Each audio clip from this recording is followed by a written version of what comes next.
Dia 26 de setembro do ano de 2021, 26º domingo do tempo comum. Meu irmão, minha irmã, quem vos fala sou eu, Padre Denilson, e aqui estamos reunidos para meditarmos o Santo Evangelho. Meditaremos hoje o evangelista Marcos, no seu capítulo 9, versículos 38 a 43, versículos 45, 47 e 48. O Senhor esteja convosco, Ele está no meio de nós. Proclamação do Evangelho de Jesus Cristo segundo Marcos. Glória a vós, Senhor. Naquele tempo, João disse a Jesus: Mestre, vimos um homem expulsar demônios em teu nome, mas nós o proibimos, porque ele não nos segue. Jesus disse: Não o proibais, pois ninguém faz milagres em meu nome para depois falar mal de mim. Quem não é contra nós é a nosso favor. Em verdade, eu vos digo, quem vos der a beber um copo de água, porque sois de Cristo, não ficará sem receber sua recompensa. E se alguém escandalizar um destes pequeninos que creem, melhor seria que fosse jogado no mar com uma pedra de moinho amarrada ao pescoço. Se tua mão te leva a pecar, corta-a. É melhor entrar na vida sem uma das mãos do que tendo as duas, ir para o inferno, para o fogo que nunca se apaga. Se teu pé te leva a pecar, corta-o. É melhor entrar na vida sem um dos pés do que tendo os dois, ser jogado no inferno. Se teu olho te leva a pecar, arranca-o. É melhor entrar no reino de Deus com um olho só do que tendo os dois, ser jogado no inferno, onde o verme deles não morre e o fogo não se apaga. Palavra da salvação. Glória a vós, Senhor. Meus irmãos, estamos ainda em Cafarnaum, a cidade de pescadores, situada junto ao lago de Tiberíades. Jesus está em casa, rodeado pelos discípulos. A ida para Jerusalém está próxima e os discípulos estão conscientes de que se aproximam tempos decisivos para esse projeto em que estão envolvidos. O tema principal aparece na primeira parte do Evangelho.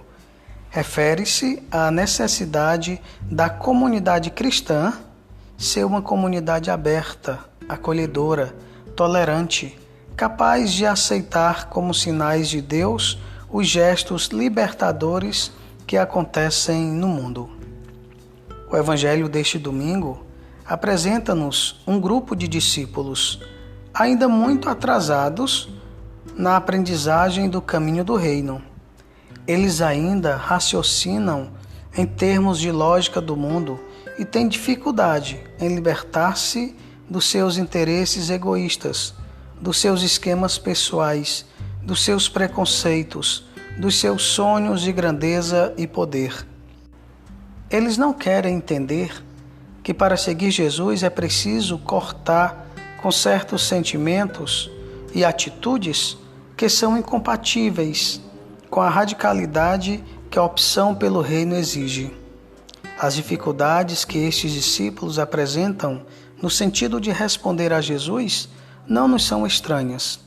Também fazem parte da nossa vida e do caminho que dia a dia percorremos.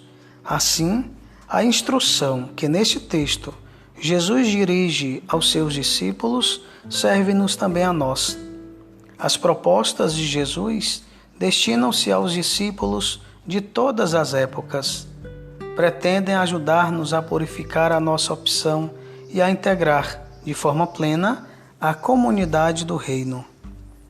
Antes de tudo, Jesus mostra aos discípulos que a comunidade do reino não pode ser uma seita arrogante, fechada, intolerante, fanática, que se arroga na posse exclusiva de Deus e das suas propostas. Tem de ser uma comunidade que sabe qual é o seu papel e a sua missão.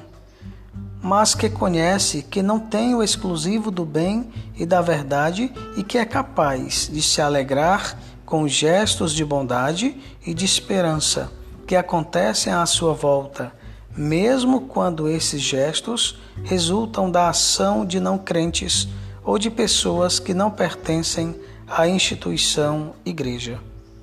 O verdadeiro discípulo não tem inveja do bem que outros fazem, não sente ciúmes se Deus atua através de outras pessoas, não pretende ter o monopólio da verdade, nem ter o exclusivo de Jesus.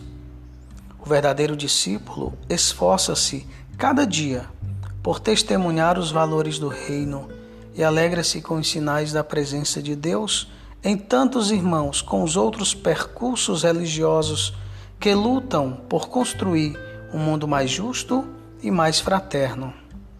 Os discípulos de que o Evangelho de hoje nos fala estão preocupados com a ação de alguém que não é do grupo, pois temem ver postos em causa os seus sonhos pessoais de poder e de grandeza. Por detrás dessa preocupação dos discípulos não está o bem do homem, aquilo que, em última análise, deveria mover os membros da comunidade do reino, mas a salvaguarda de certos interesses egoístas. Nas nossas comunidades cristãs ou religiosas, há pessoas capazes de gestos incríveis de doação, de entrega, de serviço aos irmãos, mas há também pessoas cuja principal preocupação é proteger o espaço que conquistaram e continuar a manter um estatuto de poder e de prestígio. Quando afastamos, com pretexto de defender a pureza da fé, os interesses da moralidade ou tranquilidade da comunidade, aqueles que desafiam a comunidade a purificar-se e a procurar novos caminhos para responder os desafios de Deus, estaremos a proteger os interesses de Deus ou os nossos projetos, os nossos esquemas interesseiros, as nossas apostas pessoais? Jesus exige dos discípulos o corte radical com os valores, os sentimentos, as atitudes que são incompatíveis com a opção pelo reino.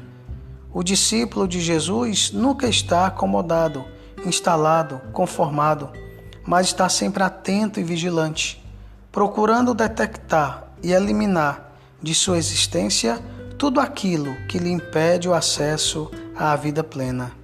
Naturalmente, a renúncia ao egoísmo, ao comodismo, ao orgulho, aos esquemas pessoais, à vontade de poder e de domínio, ao apelo do êxito, aos aplausos das multidões, é um processo difícil e doloroso, mas é também um processo libertador e gerador de vida nova. O que é que eu necessito prioritariamente de cortar da minha vida para me identificar mais com Jesus, para merecer integrar a comunidade do reino, para ser mais livre e mais feliz? O apelo de Jesus à sua comunidade, no sentido de não escandalizar os pequenos, faz-nos pensar na forma como lidamos, enquanto pessoas e enquanto comunidades, com os pobres, os que falharam, os que têm atitude moralmente reprováveis, aqueles que têm uma fé pouco consistente, aqueles que a vida marcou negativamente, aqueles que a sociedade marginaliza e rejeita. Eles encontram em nós a proposta libertadora que Cristo lhes faz, ou encontram em nós rejeição, injustiça, marginalização, mau exemplo? Quem vê o nosso testemunho tem razões para aderir a Cristo ou para se afastar de Cristo? Senhor Jesus, faz-me alegrar com o reino que dá seus frutos na história humana, das formas mais imprevistas, para além do controle humano. Guia-nos, protege-nos. Que desça sobre todos vós a bênção do Deus misericordioso, este Deus que é Pai, Filho, Espírito Santo. Amém. A todos um santo domingo.